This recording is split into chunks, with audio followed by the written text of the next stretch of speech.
chance to take the lead, and look who has the ball. With half a minute to play. Bryant for the lead. Yes! Kobe Bryant gives the Lakers the lead. Ora, meus amigos, quinta-feira, à altura falámos aqui um bocadinho de basquetebol. Temos muita coisa. Foram dias complicados de gerir para algumas equipas e nós vamos falar sobre isso. Chico, tens estado afastado, mas não queria deixar de começar o episódio com a informação a quem ainda não sabe que tu finalmente tens a tua acreditação para o Boston Celtics Lakers já sábado, não é? Exatamente, custou, mas foi. E o incrível disto tudo é que eu sei que o Luka Doncic é um dos teus jogadores favoritos. E tu, quando decidiste ir, não sabias que ias ver, em princípio, o Luka Doncic. Não, de todo. Eu gostei da troca só por causa disso. Foi a única coisa positiva para mim na troca. Eu tive muito tempo, aliás, nós fomos comentando ao longo desta época, nós fomos comentando este processo, porque eu já tinha avisado aqui que estava a tentar. A minha esposa pediu a acreditação ao mesmo tempo que eu, porque ela também é jornalista. Ela já recebeu a acreditação, a aprovação há 2 semanas e eu já estava aqui, em bom português, a borrar a cueca, a achar que ela, que liga muito menos que eu, embora goste, ia conseguir e eu não. Eu recebi na segunda-feira a confirmação, embora por algum motivo nós acompanhamos muito mais do que o órgão de comunicação social dela, é o NBA, Expresso, não é? ela conseguiu. Ela trabalha no Expresso e ela conseguiu a acreditação tipo top tier, que eles chamam que é o Tier 1, que dá para ir aos balneários antes do jogo falar com os jogadores, dá para ir para o lado do corte para ver o jogo, aquecimento e falar com eles e não sei o quê. E eu, por algum motivo, tenho a acreditação normal, por assim dizer, até brinquei com ela, dizendo fogo, mais valia não ter enviado os 20 trabalhos que eles nos pediram para comprovar que somos um organismo que cobra a NBA. Mas obviamente fiquei muito feliz e agora tenho estado a seguir afincadamente tanto Lakers como Celtics para ver a gestão que eles têm feito das estrelas. Ainda nesta madrugada de quarta para quinta os Celtics encostaram, entre aspas, o Tatum, o Porzingis, o Jrue Holiday, portanto estou com esperança que seja daqueles clássicos onde toda a gente vai a jogo. Espero que ninguém... Sim, eu quase de certeza que eles não vão fazer poupanças nesse jogo, até porque não há back-to-back ali pelo meio. Mas os Celtics estão... Os Celtics têm agora este back-to-back, eles basicamente jogaram nesta madrugada e esta madrugada de quinta para sexta jogam novamente. Sim, é isso, mas depois de sábado para domingo não jogam. Desculpa, sim, jogam de sábado para domingo, mas depois não jogam no domingo para segunda, portanto não é... É isso.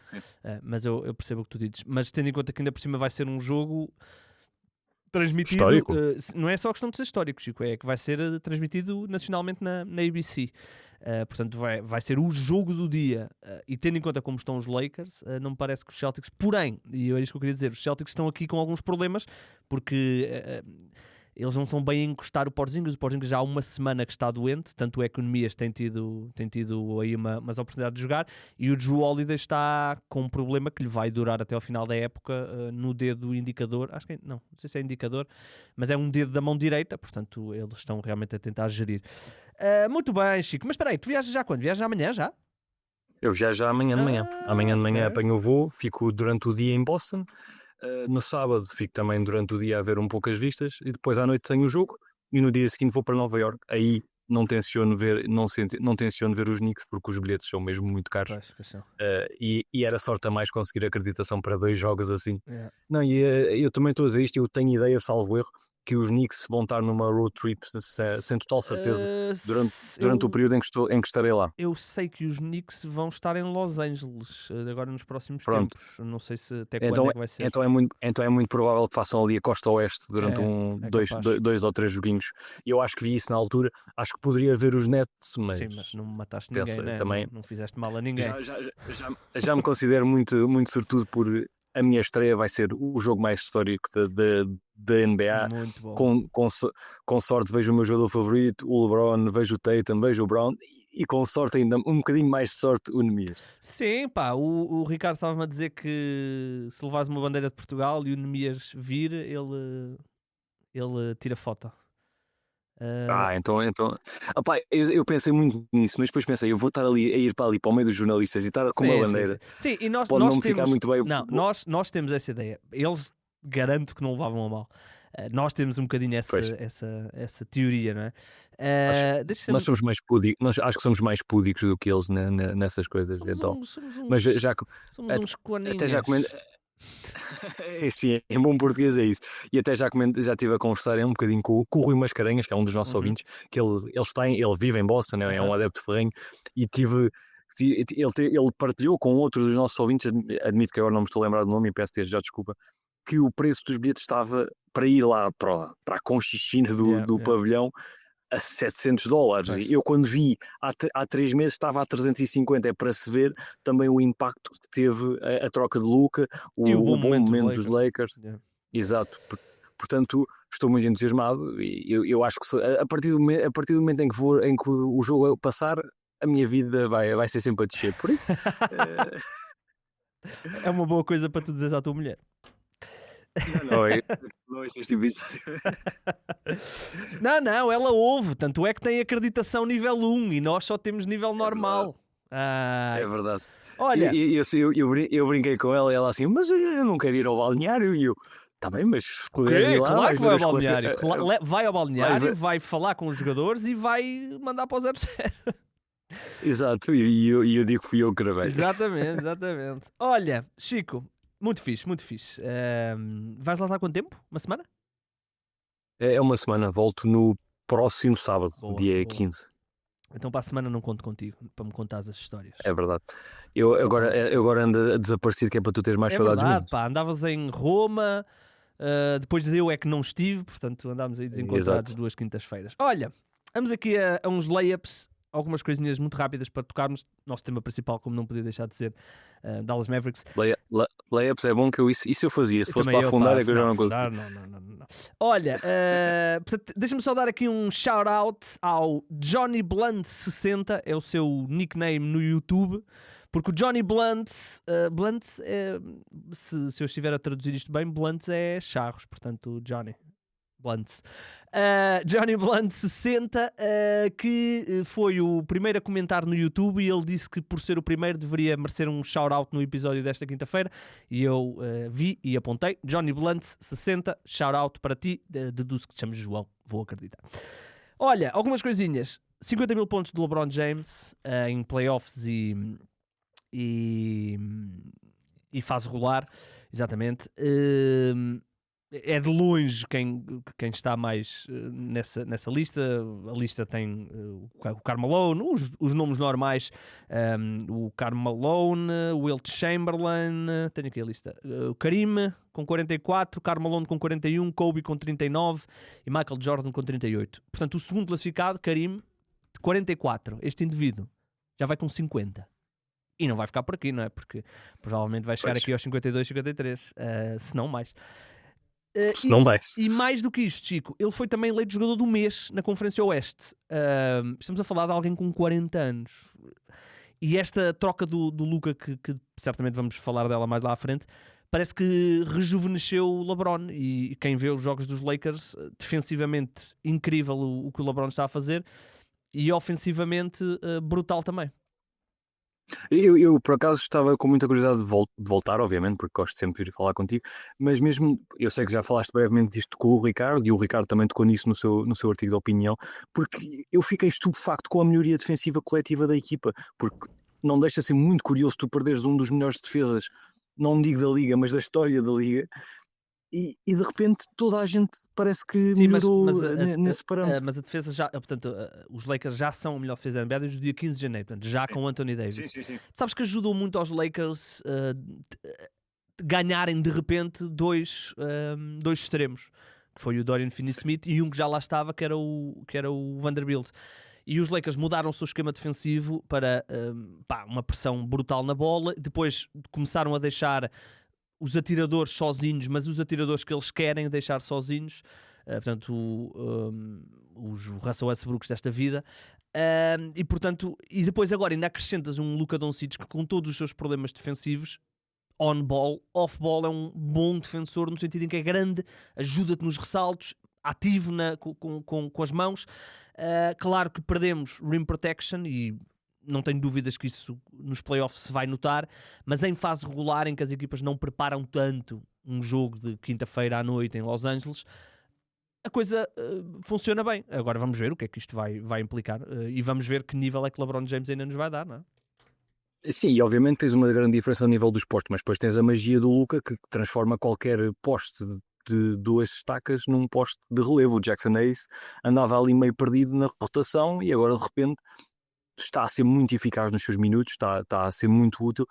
Obviamente toda a gente achava que ele ia ser melhor, agora que ia ter mais minutos, mais espaço, ia ter o Luka, mas eu estava-me a surpreender pela positiva a maturidade com que aceitou este papel, que era uma coisa que se calhar já ninguém esperava dele. Sim, jogar com o Luka transforma os postes, não é? Basta ver que o Gafford... É uma batota, basta sim. ver, por exemplo, o Gafford no ano passado teve aquela run onde marcou tipo 60 lançamentos consecutivos.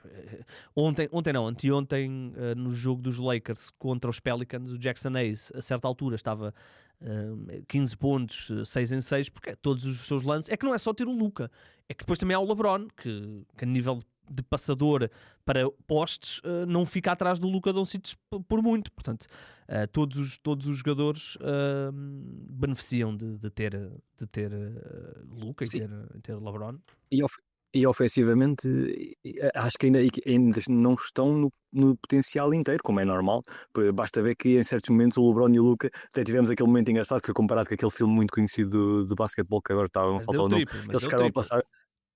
Sim, e deu triplo e ainda bem, porque eles também souberam explorar a indecisão da defesa, mas nota-se que ainda não estão a 100% carburados de quem é que assume em certos momentos, mas é normal. Não, por acaso é normal. não partilho dessa opinião. Eu acho que claramente o LeBron deu essa primazia ao Luka e não fazia sentido não fazer.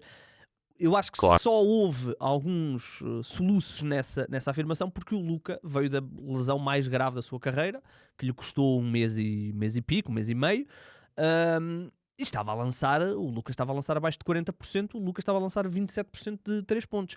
Nos últimos 3 jogos, por exemplo, temos 31 pontos, 29 pontos, 30 pontos, boas percentagens, portanto... À medida que o Luka começar a ganhar as suas pernas, o ataque dos Lakers vai crescer com ele. A minha grande questão é sempre a questão defensiva. Mas pronto, a gente já falou disto na segunda-feira, não vamos Sim. Eu achei queria só bem. dar esta... Queria ter a tua opinião, obviamente, pessoal, literalmente, estar a falar contigo, porque eu gostei muito do que vi. Não tão afincadamente como tu, mas gostei muito dos certos que fui conseguindo ver nos últimos dias. Sim, as próximas 10 dias, mais coisa menos coisa, vão ser muito... vão revelar muito do que podem ser os Lakers. Recebem Nova York, vão a Boston, vão a Milwaukee, vão a Denver. Portanto, estes jogos, tem aqui depois um jogo Brooklyn pelo meio, mas estes 4 jogos que eu disse, Nova York, Boston, Milwaukee e Denver, contra 4 das 6, 7 melhores equipas da liga, vão ser muito importantes para isso. E certamente teremos mais conclusões sobre o que é que são os Lakers no final desta sequência. É verdade que antes já tivemos aqui vitórias muito relevantes com Denver, Dallas, que não tinha Anthony Davis, mas tinha Kyrie Irving, Minnesota e 2 vitórias em quase dias consecutivos aos Clippers. Portanto, vamos ver. Olha, LeBron James então 50 mil pontos. Ainda sobre os Lakers, deixa-me só dizer que a Ginny Buss falou pela primeira vez sobre a troca do Anthony Davis pelo Luka, naturalmente feliz por ter Luka Doncic na equipa, mas não deixou, e isto era uma coisa que nas últimas semanas de Anthony Davis em Los Angeles estava a falar muito dentro dos meios ligados aos Lakers, que é alguma insatisfação da organização com Anthony Davis por ele continuar constantemente a criticar o seu papel e a pressionar a equipa a adicionar um 5 para ele poder jogar a 4. A Ginny Buss disse isto, ela não atacou o Anthony Davis, só disse que o Anthony Davis estava insatisfeito com o seu papel dentro do campo e que por isso a troca lhe parece que, agora naturalmente sabemos mais e certamente o Anthony Davis já não estará tão feliz como estava há 3 semanas, mas que a troca foi boa para toda a gente porque os Lakers conseguem Luka Doncic, Anthony Davis foi para Dallas num princípio de ideia de jogar a 4, Nico Harrison ficou sem Luka Doncic, E os Lakers conseguiram um jogador para continuar a caminhada pós LeBron James. Chico, eu acho que os Lakers são a equipa que menos precisa de se justificar em relação a esta troca, porque a partir do momento em que alguém lhes diz queres Luka Doncic, tu fazes tudo para ter Luka Doncic. Ainda assim, nota-se que realmente as declarações de Anthony Davis de sempre querer jogar a 4, desculpem, já estavam a começar a fartar um bocadinho um grupo, porque os Lakers com Anthony Davis tinham um teto ofensivo, podiam ter um teto maior defensivo, mas não o estavam a ter, mas tinham um teto ofensivo, porque o Anthony Davis, apesar de todas as suas valências, não é um criador, precisa de ter alguém, precisa ter um bom base, precisa ter um Kyrie Irving para criar com ele. Portanto, parece-me que Jeanie Buss está no fundo a pôr o lenço de ok, fechou a era e vamos aqui avançar e não vamos deixar de elogiar Anthony Davis, mas também lembrar que os últimos anos dele não foram livres de críticas nesse sentido.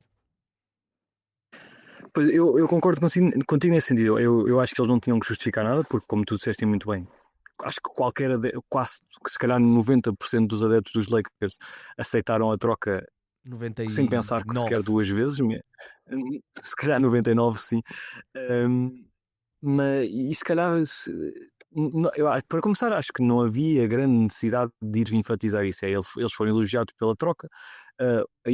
Eu percebo que efetivamente já era algo que se ouvia o Anthony Davis há muito tempo a dizer, porque era comum de tal forma que já se associava o Miles Turner aos Lakers há 2 anos. Sim. Não só o Miles Turner. Se não mais. E os Lakers tentaram. Sim, tentaram com o Miles Drummond, Turner. tentaram com o Marc Gasol, tentaram com montes de jogadores.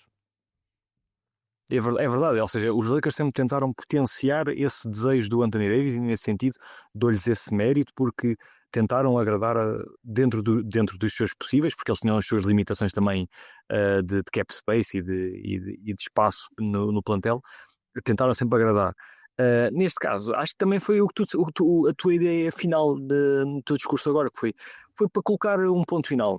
Nós adorámos a troca, mas e sempre respeitámos muito o Anthony Davis, mas facilitou o facto de ele claramente não estar 100% satisfeito com o seu papel, mesmo que nós tivéssemos o nosso sucesso QB elevado.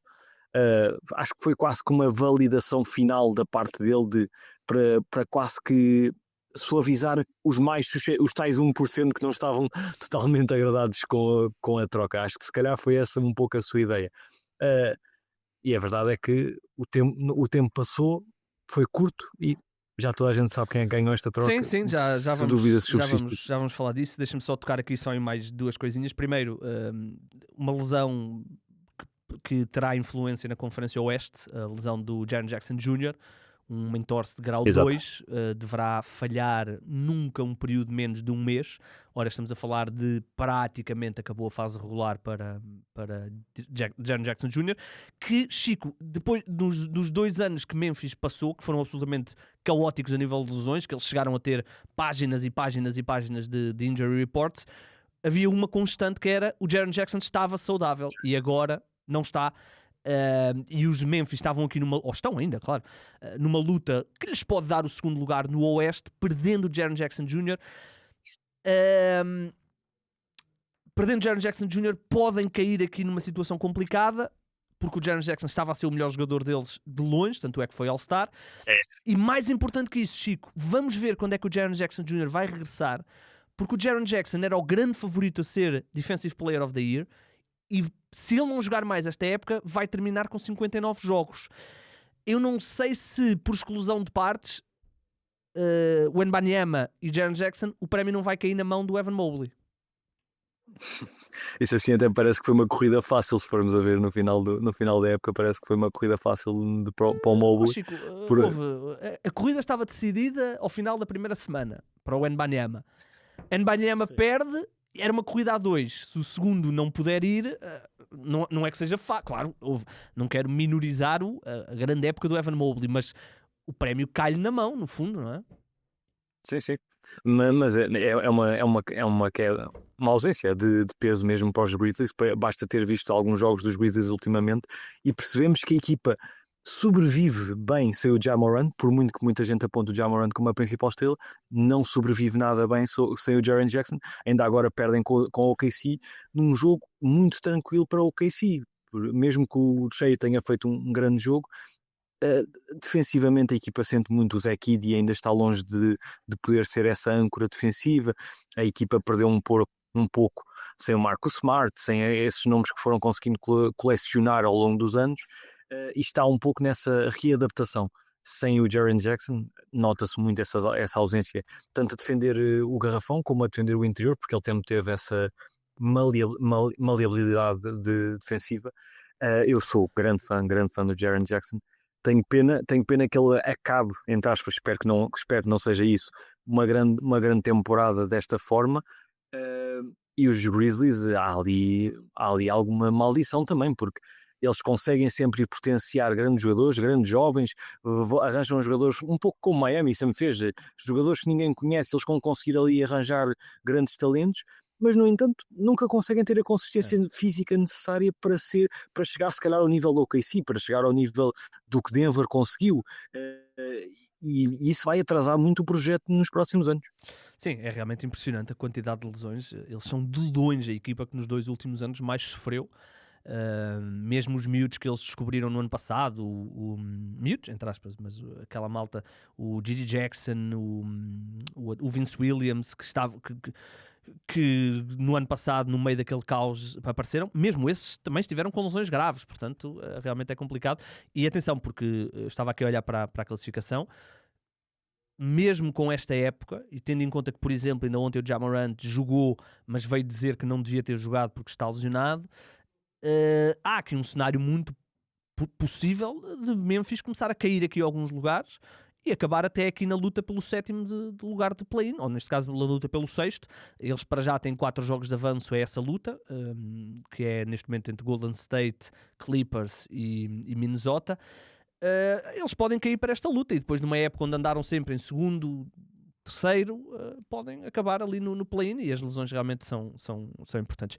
Olha, só uma última nota antes de irmos ao nosso tema principal. Ontem à noite, para quem não acompanhou a NBA, perdeu uma noite inacreditável. Ontem, entre os 41 pontos do Shai Gilgeous-Alexander, a que somas os 51 do jogo anterior. Portanto, o Shai Gilgeous-Alexander tem 92 pontos nos últimos 2 jogos. Se havia dúvidas sobre quem é o favorito a MVP, tirou-as aqui. Depois, o James Harden fez um jogo de 50 pontos, algo que já não fazia há muitos anos. Acho que eu vi qualquer coisa que era desde 2019. De longe o melhor jogo da temporada para o James Harden. Mas para mim o mais impressionante foi os 43 pontos do Peyton Pritchard. Absolutamente inacreditável. Eu não estava a ver o jogo, mas quando comecei a ver aquilo a volumar-se, mudei. Ele tornou-se o primeiro jogador da história dos Boston Celtics a marcar 40 pontos vindo do banco. Tudo o que ele lançava, ele lançou 20 vezes, marcou 14. Dessas 14, 10 foram triplos, Chico. Foi uma cena indescritível. Eu estava a ver, eu vi o início desse jogo porque tive a curiosidade de ver quão cedo o Nemias entrava,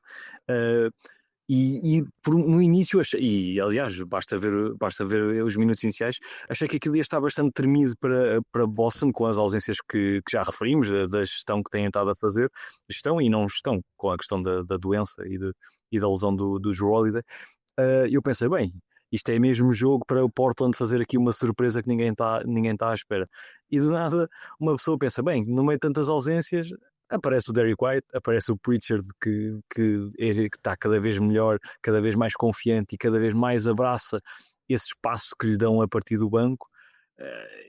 Boston, nós acho que este ano, com a elevação dos Cavs, nos esquecemos de Boston, mas Boston tem uma artilharia pesada, ofensivamente especialmente. Absurdo. É ridícula, é ridícula, e qualquer equipa vai ter muitos problemas a defrontar estes Boston, mesmo que Porzingis tenha que ser gerido a pinças, mesmo que Jrue Holiday tenha os seus problemas, mesmo que o Tatum descanse aqui, o Brown ali, é ridículo o que eles conseguem fazer perante tantas ausências. Estão a tremer mais esta época, isso nem sequer se questiona porque os números falam por si, mas acho que também estão a fazer uma gestão diferente do ano passado, e portanto é uma equipa mesmo também têm tido mais lesões, não é? Porque esta questão do Drew Holiday sim. vai condicionar o final da época deles. O Brown também já esteve lesionado no ombro, o Porzingis também, se recordam, começa a época lesionado, portanto tem sido mais complicado, mas foi uma noite absolutamente inacreditável e realmente o Peyton Pritchard foi absurdo. E se o Shea é o grande favorito a MVP, o Peyton Pritchard ontem praticamente carimbou o Sixth Man of the Year, não haverá grandes dúvidas. E eu que até estava no campo de se calhar não, mas já não tenho argumentos para não. Olha, vamos ao nosso tema principal, Chico. Eu diria que podemos estar aqui a falar do pior mês, ou pelo menos o mês mais complicado de gerir emocionalmente para qualquer equipa de qualquer desporto. Porquê? Tens uma montanha russa de emoções quando o teu GM decide trocar Luka Doncic. Já vamos falar sobre isso. Depois, estreias Anthony Davis e o teu plano durante 24 minutos parece ser genial e de repente Anthony Davis lesiona-se. Pelo meio já tinhas trocado Quentin Grimes por Caleb Martin. Caleb Martin ainda não jogou. Quentin Grimes marcou 40 pontos há uma semana. E 30 há 2 ou 3 dias, portanto Foi 30? não foi só... Foi, ele há pouco tempo fez 30 contra... Eu vi que ele tinha feito 40, não reparei que ele tinha feito 30 também. Tá, pronto. Ele logo ou foi no jogo a seguir ou foi 2 jogos depois, fez 31 pontos, foi uma coisa assim do género. Não quero estar aqui a dizer... Olha, posso já dizer que fez 30 pontos ontem não, anteontem, 44 Exato. há uns dias e já tinha feito 30, é verdade, tens toda a razão. Portanto, Quentin Grimes vai embora e em um mês tem 2 jogos de 30 pontos, um jogo de 40 pontos. E depois, depois ainda há outra coisa. Decides aumentar, portanto, trocaste o Luka Doncic, o jogador que os adeptos mais adoravam, tiveste pessoas a protestar durante semanas à porta do pavilhão. E o que é que tu decides fazer na semana a seguir? Eu diria que esta decisão de management foi a mais absurda, que é, portanto, trocaste Luka Doncic, os adeptos estão lixados contigo, e o que é que tu fazes? Anuncias que vais aumentar em 8% os preços dos bilhetes anuais para o ano a seguir.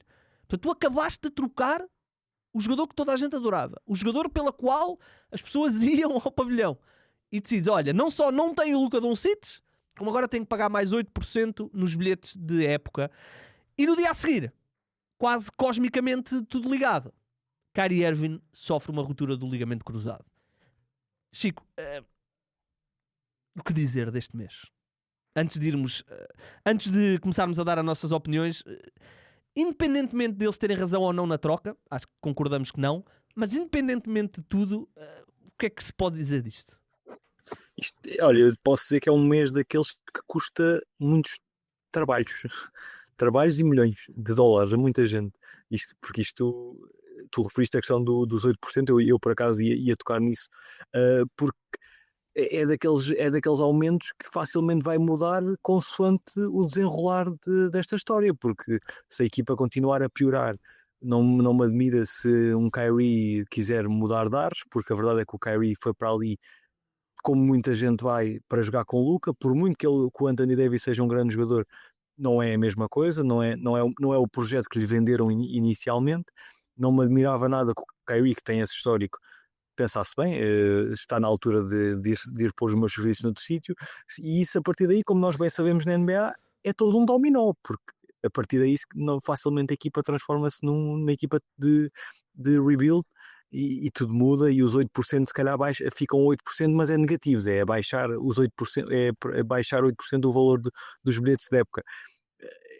Isto vai custar muito, vai custar trabalhos ali, e o Nico Harrison eu continuo sem saber se ele foi quase com um bote expiatório ou se foi mesmo a mastermind no meio disto tudo. Nunca vamos saber. Nunca vamos saber, mas é o nome dele que vai ficar ligado, e neste momento parece uma questão de tempo até que ele tenha que ser afastado de alguma forma. Pois. Vamos por partes. Vamos começar com a lesão do Kyrie Irving.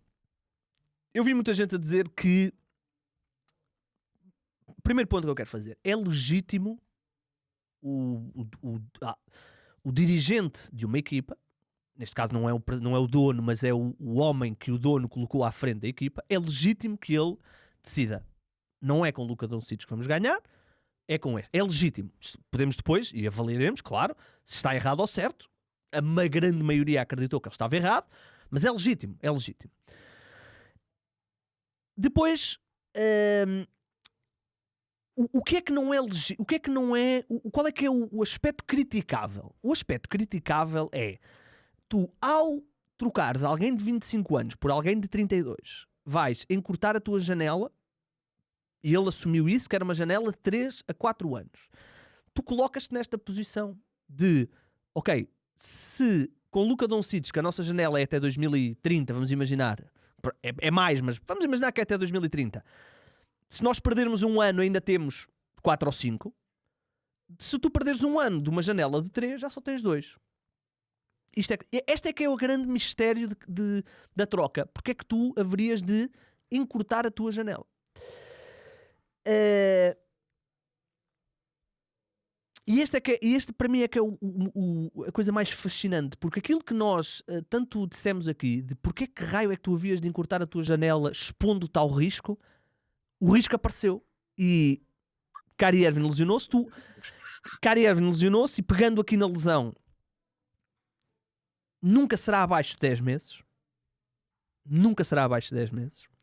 E isto é ser simpático, porque, por exemplo, há 4 anos o Jamal Murray sofreu exatamente a mesma lesão, exatamente na mesma altura, e não jogou na época inteira a seguir.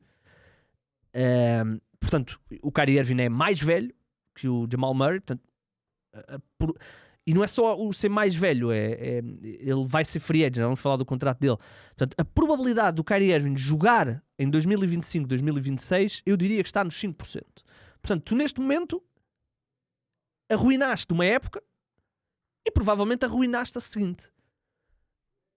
Eu até conseguia aqui chegar à conclusão de que a ideia que Nico Harrison teve de Anthony Davis e Gafford ou Lively e Irving a planear o jogo, não sei o quê, nunca vai acontecer.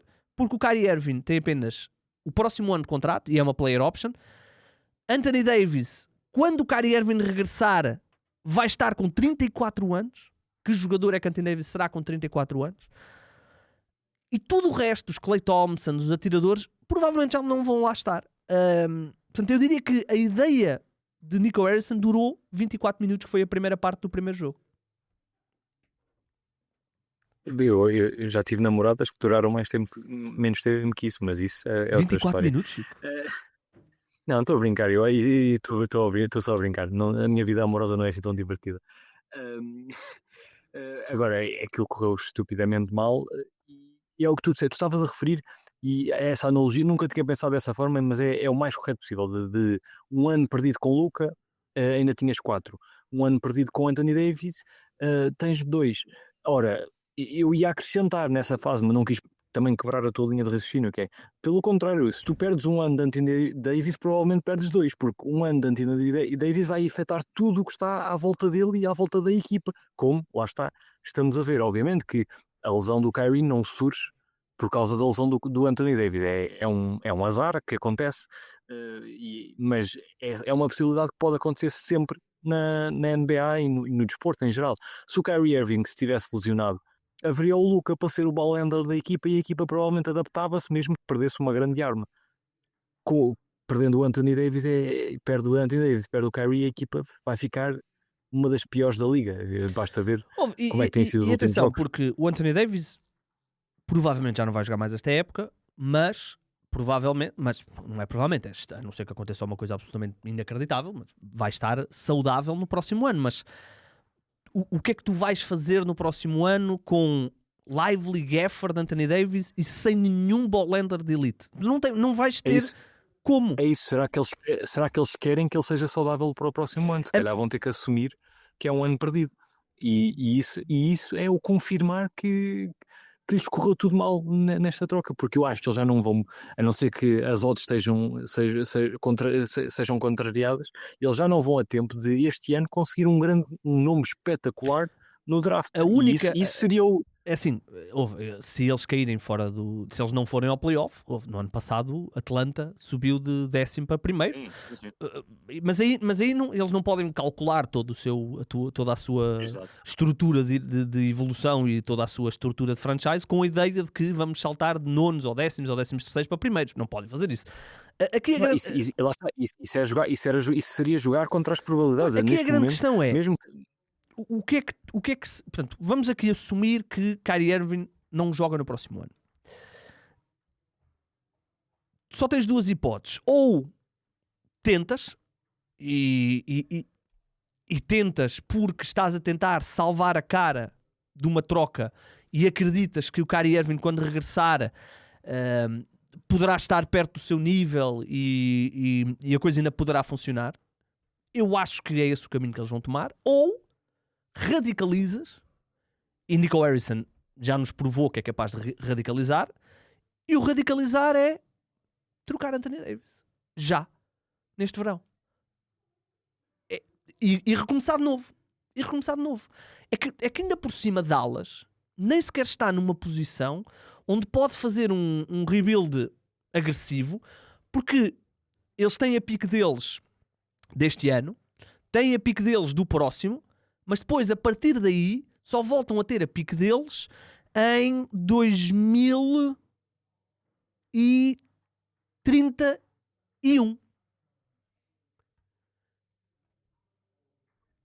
Está desenhado um belo futuro de purgatório, que é aquele meio termo de competitivo, de não vão ser carne nem vão ser peixe. Portanto, olha, se eles quiserem um GM, eu conheço um, chama-se Igor Gonçalves, ele é bom no 2K. Olha, eu não trocava o Luka Doncic. Eu também não. Aliás, nós fizemos esse exercício há umas quantas semanas de quantos jogadores é que não trocarias por Luka, e não chega acho que uma mão é demais de jogadores que tu não aceitarias. O Anthony Davis, pronto, adoro o Anthony Davis, sempre adorei, mas estragaram o futuro. E aliás, o pior não é estragaram o futuro, é que apostaram no presente, mas também o estragaram agora neste efeito dominó. Sim, e deixa-me só dizer isto. Eu vi muitas pessoas eu depois quero focar aqui na questão do Anthony Davis, mas eu vi muitas pessoas a dizer que o Kyrie Irving se lesionou porque estava a jogar muitos minutos. E isso é uma falácia. Porque o Kyrie Irving para já estava a jogar muitos minutos, mesmo com o Luka lá, porque o Luka estava lesionado e o Kyrie estava a ser obrigado a jogar muitos minutos. Mas eu vou-te dar um exemplo. Vou-te dar o exemplo dos Indiana Pacers. Os Indiana Pacers entraram na temporada com 3 postos: Miles Turner, Isaiah Jackson e James Wiseman. O Miles Turner estava a jogar 35, 36 minutos, o Jackson estava a jogar 12 ou 13 e o Wiseman entrava quando os jogos estavam decididos. Ora, entre o Wiseman e o Jaren Jackson estamos a falar no máximo dos máximos 20 minutos por jogo. No máximo dos máximos. Os dois sofreram uma ruptura no tendão daqueles. Portanto, a jogar muito poucos minutos. Os dois. Portanto, a questão dos minutos... Diz. E o Kyrie, se me permites só acrescentar, eu fui ver agora muito rapidamente e jogou menos tempo por média, claro, esta época do que jogou o ano passado. É uma questão residual, é 1 minuto, alguns segundos, mas média, em termos de média, jogou menos tempo por jogo esta época do que o ano passado. Portanto, é uma falácia. Obviamente, podemos falar aqui da gestão do calendário, mas isso também houve uma adaptação da NBA este ano. Sim, o que nós podemos falar, e é claro que aqui é verdade, se tiveres menos minutos em campo, tens menos probabilidade de se lesionar. Mas isso, tu podes te lesionar. Por exemplo, o Sabonis lesionou-se no primeiro lance do jogo. No primeiro lance. Portanto, aqui não, eu percebo a ideia, acho que é uma falácia, acho que é errado irmos por esse caminho. Se o Lucas estivesse lá, o Kyrie não se lesionava, não é verdade. Podia-se lesionar, podia não se lesionar. Ele até se podia lesionar a brincar com a filha em casa. Claro, no treino. Olha o teu chat, que ainda antes de começar a carreira rebentou um pé, portanto. Exato, porque andou a armar-se em bom nos pro-hams. Tentou abafar o menino, tentou abafar o quarentão e não dá, não pode ser. Olha, mas focando aqui em Anthony Davis. Portanto, o Anthony Davis tem player option até 2028. Portanto, tem contrato próximo ano, na casa dos 54, 35% do cap, depois 58 e depois 62. Andará sempre aqui na casa dos 33, 35% do cap. Estamos a falar de um jogador, como tu disseste bem, que tanto eu como tu adoramos e que reconhecemos uma capacidade defensiva estonteante e, se for bem ajudado ofensivamente, com um ball handler como é LeBron, como é Luka, como é Kyrie, pode ser também dominante ofensivamente. Para o ano não vais ter Kyrie. Portanto, não há Kyrie. Kyrie só tem contrato para o ano. Nós aqui, e toda a gente fez uma previsão de que provavelmente o Kyrie iria fazer opt-out à sua player option e ia estender, provavelmente, a roçar o máximo, se não fosse mesmo o máximo. Porquê? Porque tinha todo o leverage, poder chegar à direção e dizer, meus amigos, eu sou o único ball handler de elite que vocês têm, vocês decidiram trocar o Luka, portanto, se querem que eu fique aqui, paguem-me, senão eu que já reabilitei o meu valor e o Kyrie, não só pela todo o momento ícone de com uma ruptura uma ruptura no ligamento, ir lançar 2 lances livres, e não só por isso, mas por tudo aquilo que estava a fazer em Dallas. O Kyrie foi perfeito em Dallas. Não tivemos um problema com o Kyrie em Dallas.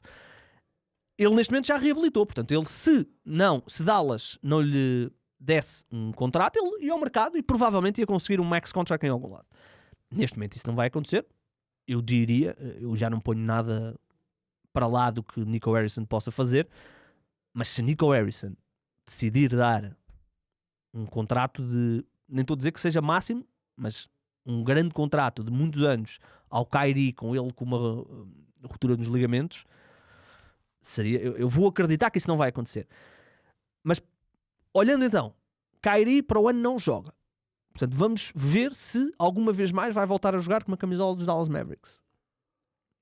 Anthony Davis tem o próximo ano de contrato, tem depois mais 2. Com 34 anos, tu olhas à tua volta, não tens as tuas piques em alguns dos anos. Ok, o que é que podemos aqui fazer?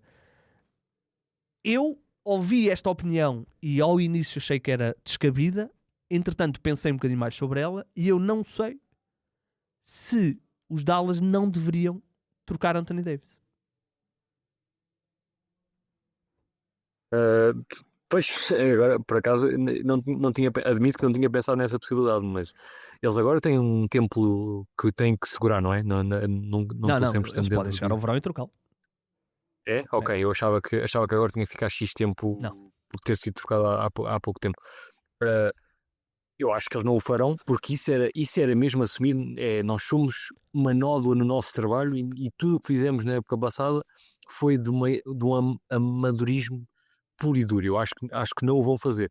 Não me choca o facto de tu teres exposto isso e muita gente achar que seria a opção viável, porque efetivamente eles vão ter aqui um ano que se avizinha para esquecer. Eu referi o purgatório, eu acho que o próximo ano não vai ser de purgatório, eu acho que o próximo ano vai ser de inferno. Okay?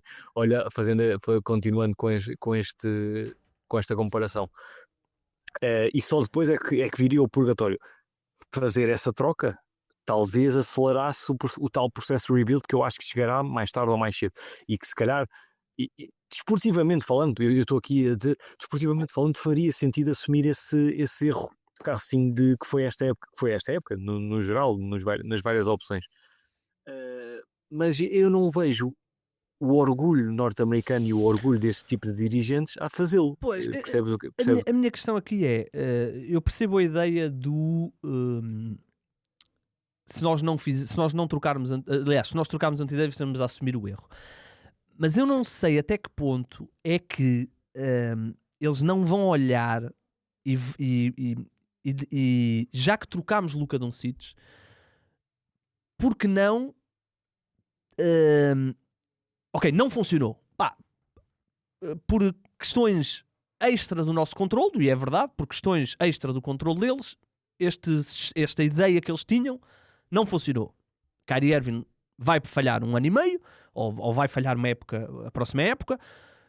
vai chegar com 34 anos, ou ele está com que idade? Ele tem 33, portanto vai chegar com 34 anos. Anthony Davis vai, provavelmente a primeira vez que Anthony Davis e Kyrie Irving poderiam jogar juntos, vão ter os dois 34 anos. O que é que... Será que temos tempo para esperar por isso? Ou porque não? Não funcionou, vamos aqui fazer um pivot rápido. Porquê? Porque aquilo que nós vimos a seguir à troca do Doncic foi uma fanbase absolutamente chocada e irritada. E neste momento, o que vai acontecer, e que já está a acontecer, basta há imagens dos adeptos a saírem do pavilhão a meio do terceiro período do último jogo, aquilo que vai acontecer é que se vão tornar apáticos. E por quanto tempo é que eles vão ser apáticos? Portanto, a partir do momento em que tu digas assim, ok, nós tínhamos... apatia na NBA custa dinheiro. Pior coisa. Portanto, se eles chegarem e disserem, ok, nós tínhamos uma ideia e vamos acreditar para sempre que a nossa ideia era a mais correta e vão defender isso até ao final. Não funcionou, vamos já aqui para uma nova era. Não sei se isso não vai ser... Até pode ser forçado. Até pode o Anthony Davis... Eu não acredito que ele vá fazer isto, mas como tu disseste há pouco, um dos dois, Kyrie Irving e Anthony Davis, podem simplesmente sair. Kyrie Irving pode simplesmente sair. Eu acho que é um caso... Não seria choque nenhum tendo em conta tudo o que aconteceu esta época. Eu acho que é um caso absolutamente fascinante, Chico. Eu não me lembro... nem mesmo os Suns e os Philadelphia, que pronto, também tiveram épocas dramáticas. Nós estamos a falar de uma equipa que há 8 meses estava nas finais da NBA. 8 meses. Estamos a falar de uma equipa que no dia 25 de dezembro, no dia em que o Luka Doncic se lesionou, estavam provavelmente a jogar tão bem ou melhor que todas as outras equipas. Eram vistos como a grande ameaça aos Oklahoma City Thunder e ainda não passaram 3 meses a seguir a isso e eles estão em 10º, e a melhor coisa que lhes poderia acontecer até era que realmente os Portland Trail Blazers continuassem a sua ascensão brutal e inesperada e cavalgassem por cima deles para eles virem cá abaixo, porque a última vez que eles tancaram no final de uma época é que conseguiram o Derek Lively. Portanto, eles têm até um bom track record de tancar a meio de um ano e conseguirem um ótimo jogador. Sim, mas isso foi o que eu referi há bocado. Eles não podem, todas as épocas que lhe corre mal, jogar contra as probabilidades, que é no último terço da época, bem, agora do nada vamos perder. E há equipas que estão a perder desde o início da época a pensar no final desta época. Claro. Mas isso, acho que não, eles... Uma coisa é quando eles fizeram tanking, porque fizeram uma época tão má que tiveram que fazer tanking. Aqui o tanking pode quase ser imposto, porque independentemente deles quererem fazer tanking ou não, eu aqui até me foco muito mais em Portland e em Phoenix, porque com a equipa que... Chico, eu vou-te dizer o 5 inicial não, os jogadores que jogaram pelos Mavericks ontem, jogaram 8 jogadores ontem, eles não tinham mais jogadores. Max Christie, Dinwiddie, Klay Thompson, Najee Marshall, Dwight Powell, Brandon Williams, Maxence Prosper e Kessler Edwards. Chico, eles com esta equipa até podem querer ganhar a toda a gente e não ganham a ninguém. Eu acho que se eles jogassem hoje com os Wizards, não estás a conseguir ligar o micro, é como estás a dizer?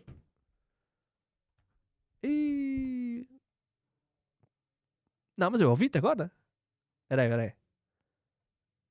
Tira aqui, tu desativaste. Ativa agora. Fala lá. Não está a dar. Está a dar, eu estou a ouvir. Olá. Eu estou a ouvir.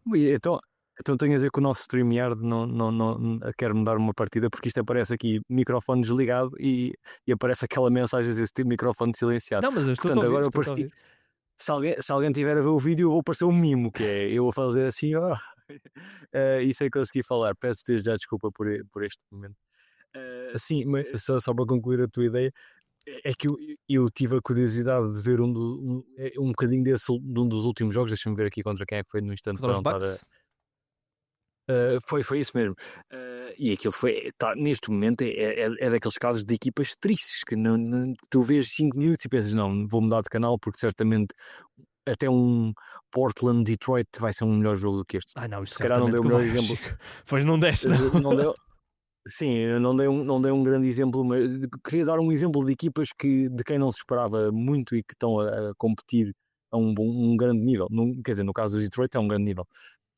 E eu tenho alguma pena porque eu sempre achei piada à mentalidade de Dallas, que é nós crescemos, e tu ainda mais que eu, era Dallas e Dirk Nowitzki. Havia aquela comunhão de não era uma equipa absurda, mas tinha uma grande figura e eram sempre muito competitivos.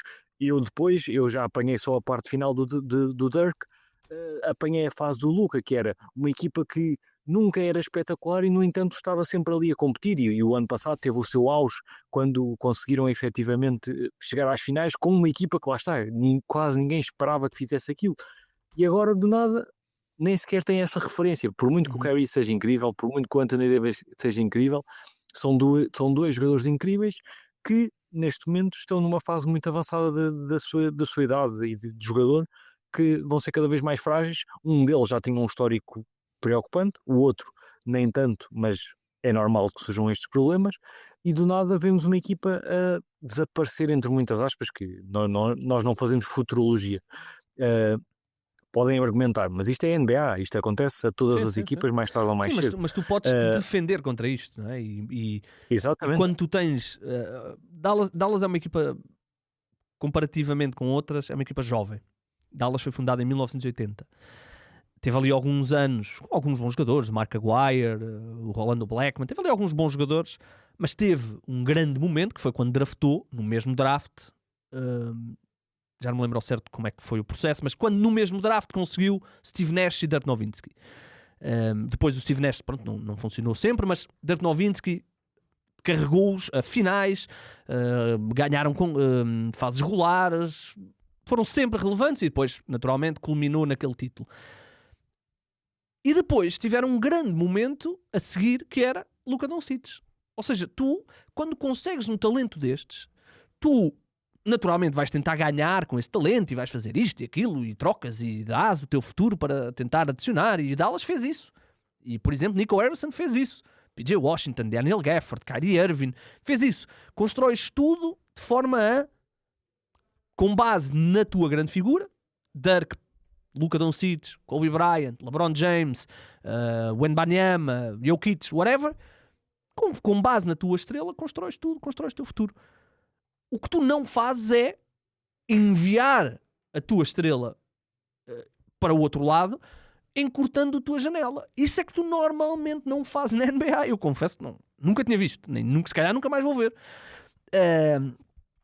Portanto, tu tens que,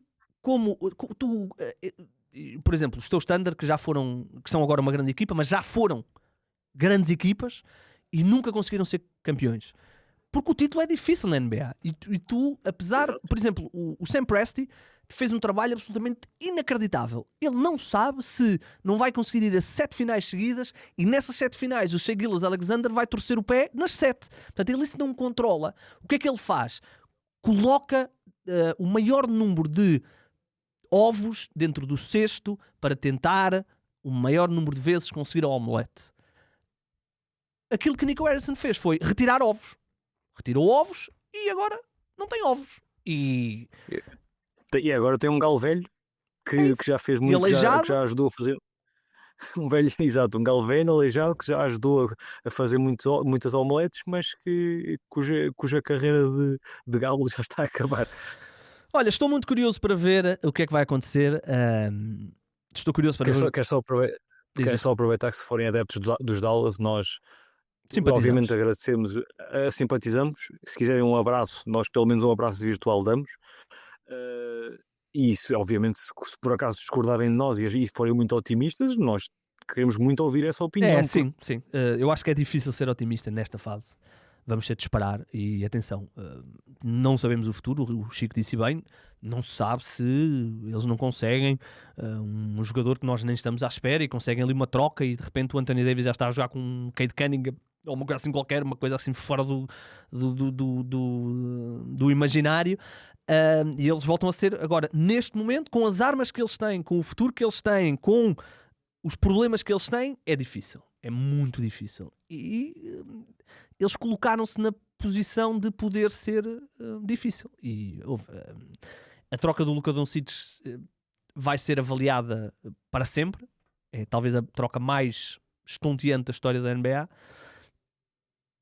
E se calhar daqui a 20 anos vamos olhar para esta troca e, ignorando alguns fatores que sempre se ignora quando, por exemplo, se diz que a troca do Paul George para os Clippers foi a pior troca de sempre, ignoramos que essa troca também deu aos Clippers com o Kawhi Leonard, depois obviamente não funcionou. Podemos olhar para esta troca daqui a uns anos e tentar perceber o que é que aqui aconteceu. E estou curioso para ver o que é que vai acontecer a Nico Harrison. Eu estou contigo, porque isto é daqueles momentos que vai marcar um franchise, da mesma maneira que há muito tempo marcou os Portland Trail Blazers não escolherem o Kevin Durant e escolherem o Greg Oden, da mesma maneira que trocaram o Kobe na noite do draft, da mesma maneira. Sim, da mesma maneira que os próprios Portland Trail Blazers não escolheram Michael Jordan na segunda pick daquele draft. Sim, olha, da mesma maneira que os Atlanta Hawks não escolheram Luka Doncic, da mesma maneira que os Phoenix Suns também não escolheram Luka Doncic, preferiram DeAndre Ayton. Sem dúvida. Chico, vamos embora. Desejo-te uma ótima viagem. Vai mandando umas coisinhas lá para o nosso Twitter. Se quiseres recordações da vida. O meu plano é ir lá é verdade. Este ano, mas já na próxima época. Portanto, quero também ser imergido nessa experiência. Vamos ver. Chico, faz uma ótima viagem, manda umas imagenzinhas dentro do pavilhão para o nosso Twitter, que a malta quer ver, e pronto, voltamos para a semana, voltamos na segunda com o Ricardo, depois na quinta não estaremos o Chico, eu arranjarei alguma coisa, e se conseguirem fundar 3, já sabem como é que isto funciona, mandem-nos o vídeo.